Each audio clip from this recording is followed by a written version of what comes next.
Kalfeon, Balenos'u tam anlamıyla fethetmeye başladı.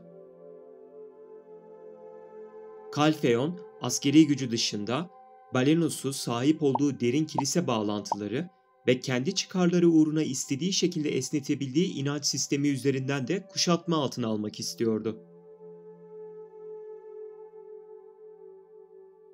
Lehard'ın Balenos'un yeni piskopozu olarak görevlendirilmesi planlandı ve çalışmalara başlandı. Kilise hem Gorgat'ın artan popülaritesini engellemek hem de Dahat-Serik'in gizli kızının karıştığı bir skandal nedeniyle simyanın şehir sınırları içinde uygulanmasını yasakladı.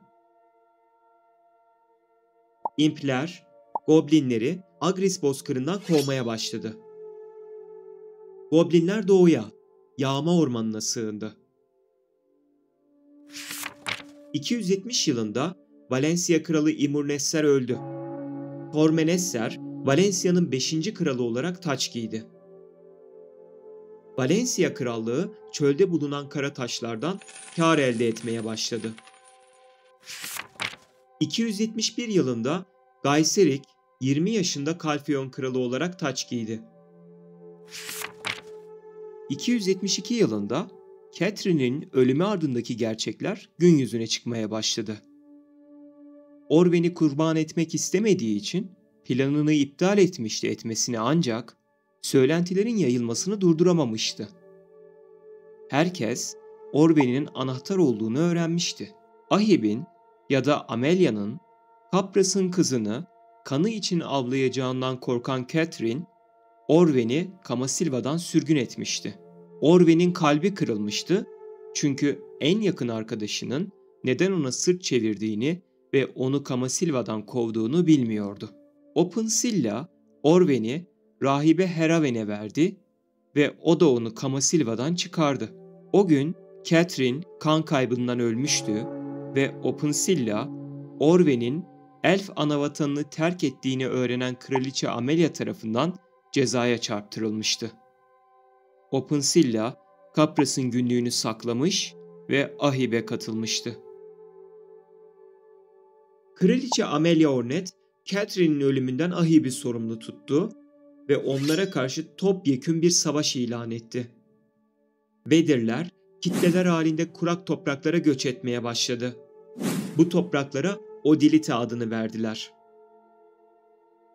Oraya vardıklarında Ahib elfi Viorensina Odor'u Odilite kraliçesi ilan ettiler. Diğer Vedir elfleri de bu bölgeye yerleşmeye başladılar. Odilite'ye göç eden elfler arasında Brolina Ornet de vardı. Catherine ile ilgili gerçeği bildikleri için Viorensina ve Brolina öldürüleceklerinin farkındaydılar. Amelia daha sonra Krogdalo'nun huzurunda kız kardeşi Catherine'i öldürdüğü için Vedir'i yok edeceğine dair sahte bir yemin etti. Silvia'nın çocuklarının birbirinin kanını dökmesine daha fazla dayanamayan göksel at Krogdalo, keder içinde Camasilva'dan ayrıldı. Gözlerden kaybolduktan sonra Krogdalo bir daha görünmedi. Aynı gece Ahib ormanları yakmaya başladı. Diş perileri Poli'nin ormanını yangından korudular. Kadim ruh Nark, tanrıça Silvia'dan Vedir'i koruması için bir mesaj aldı ve Vedir elflerinin göçüne katıldı. Onlarla birlikte kurak topraklara yürüdü. Burada kendisini kurak topraklarla birleştirerek daha sonra Narkion adı verilen cenneti yarattı. Ahib ve Salun ayıları ile kurtlar arasında Talibahr ittifakı Verti kutsal suyunda kuruldu. Elfler ölü ağaç Kuturan'ı ve uykuya dalmış mezarı yeniden keşfettiler. Kamasilve ağacının bir dalı Kuturan'a aşılandı ve onu canlandırdı. Yeni ağaç Turasil olarak adlandırıldı. Bir toprak kayması sonrasında elfler Ekidna Manastırı'nın kalıntılarını buldu ve içinde kutsal ağacın köklerine dolanmış bir homunkulusun yanı sıra buz gibi soğuk bir uykuda olan tamamlanmamış birçok klonu buldu.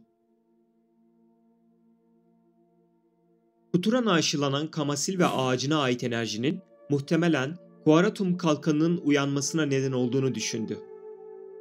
Kraliçe Viorensina, kalkanın bulunduğu yeraltı odasına ulaştığında birisinin homunculus'u çoktan aldığını anladı. 271 ile 273 yılları arasında 2 yıl boyunca Mediah Tüccarlar Birliği, savaşın her iki tarafıyla onlarca yıl süren ticaretten elde ettiği muazzam zenginliği Mediah'a bir başkent inşa etmek için harcamaya başladı. Yıllarca küçük gruplar halinde birbirini yağmalayan kabilelere ev sahipliği yapan bu topraklarda ilk kez merkezi bir şehir kuruluyordu. Bu, Altınova'nın doğduğu andı. Altınova'nın etrafına duvarlar örüldü. Dünyanın dört bir yanından insanlar, özellikle tüccarlar oraya toplandı. Barbarlar bile bu müstahkem şehre hayran kaldı ve son birkaç yıldır Mediah'ta hüküm süren kanunsuzluk sona erdi. Ahib, Turasil ağacının gücünü tüketti, ancak kısa süre sonra toprakları saran lanet ve yaptıkları eylemlerin sonuçlarını keşfettiler. Turasil, kadim tanrı Kızarkan'ın lanetine uğramıştı. Bölgedeki Ahipler de Turasil üzerinden bu lanete maruz kalmaya başladı ve bilinçlerini kaybederek saldırganlaştılar. Raznal, lanete ilk teslim olan Ahib oldu.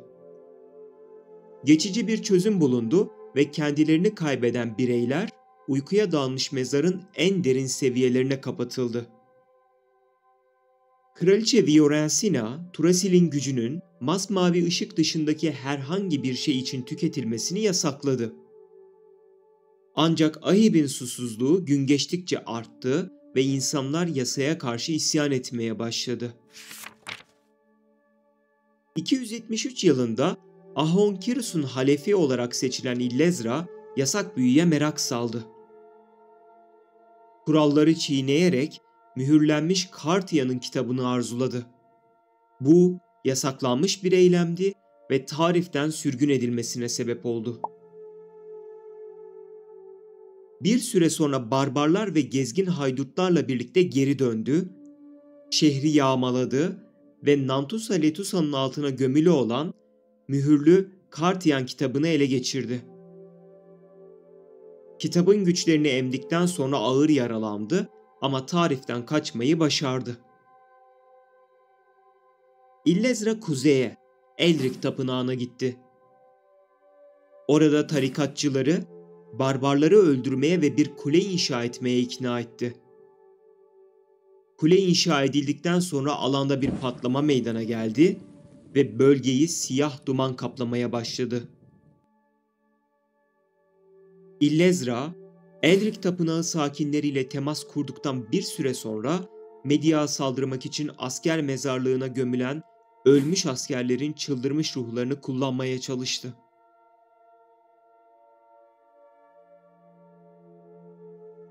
Bu aşamaya kadar izleme nezaketi gösterdiysen teşekkür ederim. Kendine çok iyi bakıyorsun.